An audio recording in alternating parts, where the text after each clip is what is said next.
Assalamu alaikum respected viewers. I'm Dr. Mohammad Ansari, Assistant Professor of Pediatrics and Family Medical Specialist. मेरे पास चंद दिन पहले एक खातून आई, उसको hypertension का प्रॉब्लम था, यानी बीपी बहुत हाई था। तो जब मैंने बीपी चेक किया तो बीपी तकरीबन 220 बाय 150 पे चल रहा था। तो मैंने उनसे डाइटरी पूछा कि आप क्या खाती पीती हैं, कैसे करती हैं, क्या? उन्होंने कहा एक तो जी मेरा डॉक्टर साहब वज़न बढ़ गया है। तो जब वज़न बढ़ गया तो डॉक्टर ने मुझे चीनी बिल्कुल मना कर दी। तो मैं चीनी नहीं अब लेती, मैं अब नमकीन चीज़ें ही सिर्फ़ खाती हूँ। मैंने कहा मसलन कैसे नमकीन चीज़ें खाती हैं? उन्होंने कहा मैं चाय भी अपनी नमक वाली पीती हूँ अब, और मैं जो है वो दलिया भी नमक वाला बना के पीती हूँ। सुबह नाश्ता भी मेरा नमकीन ही होता है और दिन का खाना भी नमकीन ही होता है। तो फिर क्योंकि चीनी नहीं है तो इसलिए नमक का इस्तेमाल थोड़ा-सा ज़्यादा हो जाता है। और ये मेरे लिए बड़ी अचंभे की बात थी, बड़ी मेरे लिए एस्टोनिशिंग और हैरानकुन बात थी कि उस बेचारी खातून को इस बात का पता ही नहीं था कि नमक जो है वो तो चीनी से भी ज़्यादा आपका नुकसान कर रहा है। तो ये वीडियो मैंने इस सिलसिले में बनाई है ताकि मैं बता सकूँ कि हाइपरटेंशन और नमक का आपस में क्या ताल्लुक है। असल में हाइपरटेंशन जब होती है तो हमारी खून की नालियाँ, जिस्म की तमाम तर खून की नालियाँ सिकुड़ जाती हैं, उनकी टोन ज़्यादा हो जाती है और जितनी भी मेडिसिन दी जाती है, बहुत सारी मेडिसिन्स का रोल यही होता है कि वो जो खून की नालियों में अकड़ाव है, उसको रोके। कैल्शियम चैनल्स को ब्लॉक करे या सोडियम को निकाले जिस्म के अंदर से, या स्मूथ मसल्स को डायरेक्टली रिलैक्स करे कि वो हमारी जो नाली जिसकी टोन बढ़ी हुई थी, जो ज़्यादा सिकुड़ी हुई थी और टाइट हुई हुई थी, वो ज़रा रिलैक्स कर जाए और ब्लड प्रेशर डाउन हो जाए। तो चीनी, बेचारी खातून ने, मेरी पेशेंट ने चीनी तो जो है वो छोड़ दी, लेकिन चीनी से ज़्यादा खतरनाक चीज़ नमक अडॉप्ट कर लिया। नमक का डायरेक्टली रिलेशनशिप है, अगर आप ज़्यादा नमक का इस्तेमाल करेंगे तो आपका बीपी ज़्यादा हो जाएगा। अगर आप खानों में नमक का इस्तेमाल करेंगे, आप जैसे टिन्ड फूड खाएँगे, आप ऐसे फूड खाएँगे जो ऑलरेडी प्रोसेस्ड हैं, फूड्स हैं, उनके अंदर चीनी का इस्तेमाल ज़्यादा होगा। जैसे आपकी फ्राइज़ हैं, चिप्स हैं, आपके फ्राइड चिकन है, आपका फ्राइड जो है वो पॉपकॉर्न्स हैं, आपकी हर एक चीज़ जो है, जो भी आपको प्रोसेस्ड मीट मिलेगा उसमें नमक का इस्तेमाल ज़्यादा होगा, क्योंकि नमक एक नेचुरल एंटीबायोटिक है, नेचुरल एंटी फंगल है। तो नमक का इस्तेमाल इन सारी चीज़ों में थोड़ा ज़्यादा किया जाता है। आप पीनट देखेंगे, अगर पैकिंग में आपको मिलेंगे पीनट्स, तो उनके ऊपर बहुत ज़्यादा नमक लगाया होगा ताकि उस सॉल्ट की वजह से एंटीबायोटिक जो है वो एंटीबायोटिक इफेक्ट आए और कुछ फंगस या बैक्टीरिया अंदर ग्रो ना कर सके उस पैकिंग के अंदर। तो जो भी प्रोसेस मीट लेंगे, टिन्ड फूड लेंगे या टिन्ड फ्रूट्स भी इवन लेंगे, जो पैक हुए हुए फ्रूट्स होते हैं, उनके अंदर भी नमक का इस्तेमाल बहुत ज़्यादा किया होगा। नमक नहीं होगा तो सिट्रिक एसिड होगा, जिसे नमक का सिरका कहा जाता है। तो नमक का सिरका क्योंकि नमक से वो डिराइव किया जाता है, नमक से को जो है डाइल्यूट करके उससे जो है वो निकाला जाता है। तो इस वजह से उसमें भी सोडियम की मिकदार काफ़ी पाई जाती है।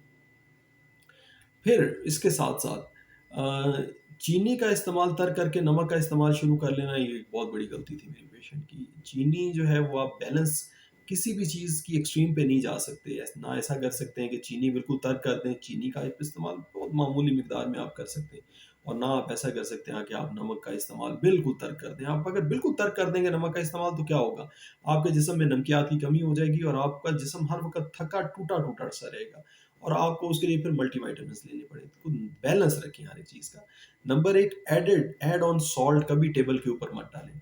ऐड ऑन सॉल्ट जो है वो आप जब टेबल के ऊपर किसी सब्ज़ी के अंदर या किसी जैसे चपाती है उसके ऊपर डालते हैं या आप एग के ऊपर डालते हैं, तो वो बिल्कुल उसी तरह जाके आपके जिस्म में जज़ब हो जाता है। जो सॉल्ट आपके खाने में पक जाता है, वो फिर भी किसी हद तक कम जज़ब होता है।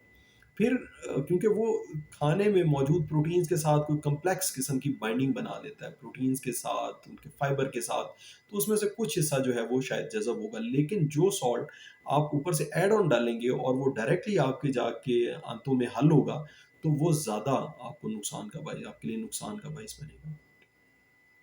फिर पानी का इस्तेमाल बैलेंस साथ रखना बड़ा ज़रूरी है। अगर आप पानी बहुत ज़्यादा पिएँगे, तो उससे भी आपके जिस्म में जो है वो पानी की मिकदार ज़्यादा होगी, हाइपरटेंशन होगी और नमकियात रिलेटिवली डाइल्यूट होंगे, जिससे आपको साल्ट क्रेविंग होगी। आपको दिल करेगा कि मैं और नमक खाऊँ, और पानी का बहुत कम इस्तेमाल जो है उससे भी मसला बनेगा। उससे आपका बीपी तो हो सकता है वक़्ती तौर पे थोड़ा-सा कम हो, लेकिन आपके जिस्म में रिलेटिवली सोडियम की ज़्यादती हो जाएगी और उसके साथ ये होगा कि आपका किडनीज़ जो है वो पानी रोकना शुरू हो जाएँगे, गुर्दे मुतासिर होंगे और गुर्दों में पथरियाँ बनने के इम्कानात ज़्यादा हो जाएँगे। नमक के इस्तेमाल के साथ-साथ ये भी बताना बड़ा ज़रूरी है कि कौन-सा नमक फिर इस्तेमाल करें? अगर नमक टेबल सॉल्ट सादा टेबल सॉल्ट नहीं इस्तेमाल कर सकते तो कौन-सा नमक ऐसा है जो कि कम नुकसानदेह है? उसमें पिंक हिमालयन सॉल्ट जो हिमालय जो कि पाकिस्तान में माशाल्लाह बड़ी वाफ़र मिकदार में पाया जाता है, जो पिंक सॉल्ट है ये कदरे बेहतर है। ये उसकी निस्बत काफ़ी बेहतर है, इसके अंदर ट्रेस एलिमेंट्स भी मिलते हैं, मैग्नीशियम भी मिलता है, पोटेशियम भी मिलता है, आयोडीन भी मिलती है और उसके अलावा इसमें कुछ जो है वो एडिटिव्स भी हैं जिसकी वजह से इसकी जो सॉल्ट वैल्यू है वो उतनी ज़्यादा इसमें इतना ज़्यादा सोडियम नहीं होता क्योंकि सोडियम प्रीडोमिनेंटली वो सॉल्ट है जो कि ज़्यादा नुकसान करता है हमें, ब्लड प्रेशर बहुत हाई कर देता है और गुर्दों के मसाइल पैदा करता है। फिर सी सॉल्ट है जो एलजी से डिराइव किया जाता है या सी से निकाला जाता है, उसमें अगर आयोडीन ऐड ऑन डाली हुई हो तो वो भी नुकसान इतना ज़्यादा नहीं करता। तो ये थी व्यूअर्स मेरी आज की शॉर्ट सी video regarding salt and relation of hypertension, यानी हाइपरटेंशन हाई ब्लड प्रेशर का डायरेक्ट ताल्लुक है नमक की कंजम्पशन के साथ। आप लोगों को एडवाइस करता हूँ मैं कि नमक का कम से कम कंज्यूम करें और जो नमक इस्तेमाल करें वो भी खाने के अंदर पका हुआ इस्तेमाल करें, प्रोसेस्ड फूड्स इस्तेमाल ना करें और जो इस्तेमाल करना भी है नमक वो आप लो सोडियम सॉल्ट इस्तेमाल करें जिसमें हिमालयन सॉल्ट भी है, उसके अंदर सी सॉल्ट भी है और आर्टिफिशियल जो है वो सॉल्ट भी मिलता है मार्केट में जिसे लो सोडियम सॉल्ट के नाम से ही मार्केट किया जाता है।